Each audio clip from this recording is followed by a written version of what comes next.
Don't be nervous. Oh, hello. Dang it. Oh, hey. In case you were wondering, I am dressed as a partying zebra, and so is Herbert. Yes, you are! We match! Because they deserve a party. Run around a lot and they get chased by carnivores, and they're just nice vegetarians. It's almost Halloween, guys! Gosh, I love Halloween. Are your flowers staying? It's hard you don't have a neck, so it's hard to make them stay. And we're still outlining. For those of you new, Herbert and I are prepping for NaNoWriMo, where you write a 50,000 word novel in a month during November, and we're using October to outline for this to be prepared for that. But maybe you've barely begun to outline. We get busy, I get it. Maybe you've just been brainstorming a lot. Good, very good, I think that's important. Don't need to feel ashamed for taking time to do that. However, oh God. Oh, I squiggled my nose. Maybe it was only last night you made yourself sit down at the coffee place outside of IKEA to write down all the brain stuff thoughts. I don't know what you're talking about. But it's all good. It's fine. We have 2 weeks left of October. That's plenty of time to outline, so don't freak out. So what's a fast way to get to the good stuff? Sometimes you have to write against your grain. You thought I was gonna talk about dating. I'll get to that. So what is my grain? What is my writing tendency? There kind of are like two groups of people. You've got your detail- oh, Herbert, do you mind if I set you down? Okay, I will practice dancing. Good, Herbert. Detail-oriented writers, big picture writers. Take me, for example, I am your quintessential detail-oriented outliner by nature. By nature, that's key. But take Caitlin, for example. She's a big picture outliner. No, she's not going to make a cameo. She makes the money and stuff. Jarbs. But what does this mean in our outlining styles? Detail-oriented people, key characteristics, they have way so many brainstorming notes. They love the possibilities and the character intricacies. Love for the backstory. But they tend to have meandering first drafts where tangents are hugged and just not let go. And sometimes detail-oriented people burn out so much with focusing on the details up until, I don't know, halfway through that they don't get to the end of their story. That may have happened to me a couple times. Now take a big picture oriented outliner like Caitlin. I mean, she's a big picture oriented writer in general. These people tend to have manageable first drafts. They get to the action, they get right into the story and keep going through it, because then they have the complete thing, and that's gratifying. But they also tend to have first drafts that are sometimes short, sometimes shorter than they want them to be, and sometimes they struggle with not being sure how to make the story aspects like more specific. Just usually a writer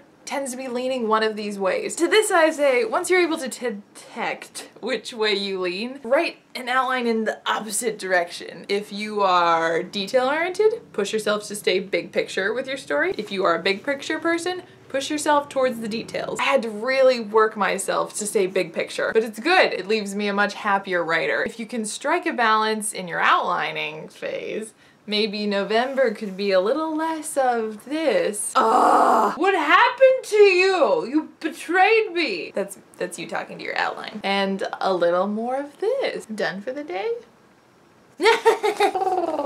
That envelope of opportunity! Whoa! It's Halloween themed on the back! Yeah, Netflix, you know. I mean, if you want another metaphor, it's kind of like big picture people don't get wooed by all the little details. They're like, I'd rather not get sidetracked. I've got a goal, I'm gonna get to it. I'll find the good details as I go along. And then detail-oriented people like me are like, and it could work out with us, and you and I could work out, and this could be perfect, and they could all be perfect. You can't get seduced by all the details.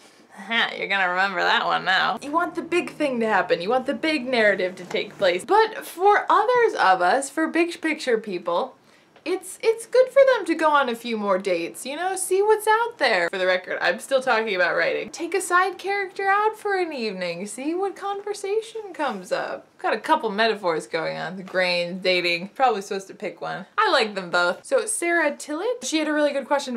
She said, how exactly do you outline? I know it's different for each person, but I'm just not sure how to go about it. Am I just supposed to put down bullets, or do I write down every little thing I want to happen? Right now I just end up writing everything. So Sarah and I sound similar in that this is absolutely how I used to outline, but in Caitlin and I discussing, we found out that our outlining process is actually quite similar, that we found a balance that is a cross of these two. So Sarah, I would say to maybe try some of these things that Caitlin and I both do that strikes a nice balance. First thing we do, start writing anything down. This is usually just comes from out of sheer excitement for the project. And then eventually you'll run out of steam because you'll be like, oh, I don't have the rest of the story planned. So then we'll switch to outlining the rest of the story. It's the first rough draft of the outline. And this is where it's rough, you just right through the roughness. Both of ours tend to be around like 10 pages. What I do while I write is I remind myself what's the most important thing to happen. Because sometimes I'll be like, and then there'll be like a stack of magazines, and when she sees it, it reminds her of the show that she's like,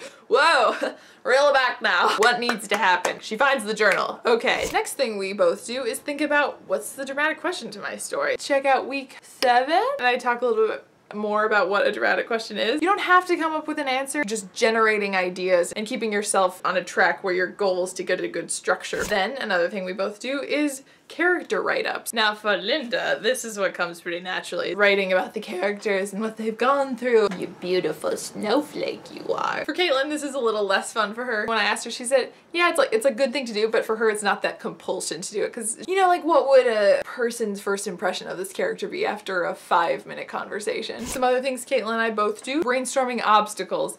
This is really good because things have to go wrong in a story for it to be interesting. So generate lots of obstacles, lots of things that could go catastrophically awry. Then the last 2 things that I really enjoy. Caitlin does this as well. It's just not hard for her to like keep it in check. Keep a list of little details she wants to remember. If there's a particular phrasing of how she says something, I do the same thing. If the detail's important to you, you know, write it down. And then we also keep a list of lines and quotes. Things characters say that we think are really cool or snarky. You just want to remember them. I'll include a template of these notes that you could just like use to fill in if you want to outline that way. So in closing, my big picture people, explore details and possibilities. Go meet some new details. See what thoughts and conversation it generates. My detail-oriented comrades, do not get a crush on every detail. They're all beautiful, yes, but you're gonna find the right details as you keep moving along. We are going to get to an end to our novel in November. This year we will die. Right, Herbert?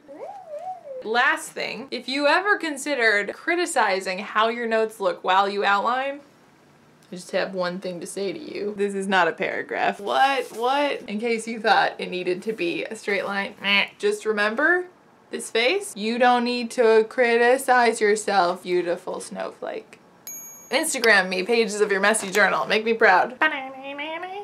Afterthoughts. I hope this makeup comes off you. Oh, it will. It's okay. Hello, my name is Linda. Wait, you need your necklace. I am doing a year-long screenwriting writing advice project. In short, I used to date a lot and not write, and now I write a lot and not date. And so I make videos trying to help other people write. I'm gonna try to do one more outline video before the end of October, before we kick off November. I'm getting really excited. If you want to buddy friend me on the NaNoWriMo website, I'll put info in the about section. But yeah, then we can be connected and I guess social network on the NaNoWriMo site. I don't really know how it works, but we'll figure it out. And we'll see you next time. We did it. We can go do something else now. We'll call your book The Great Pumpkin, Herbert Barcy. Herbert took my last name. He's a very progressive pumpkin. Women love you.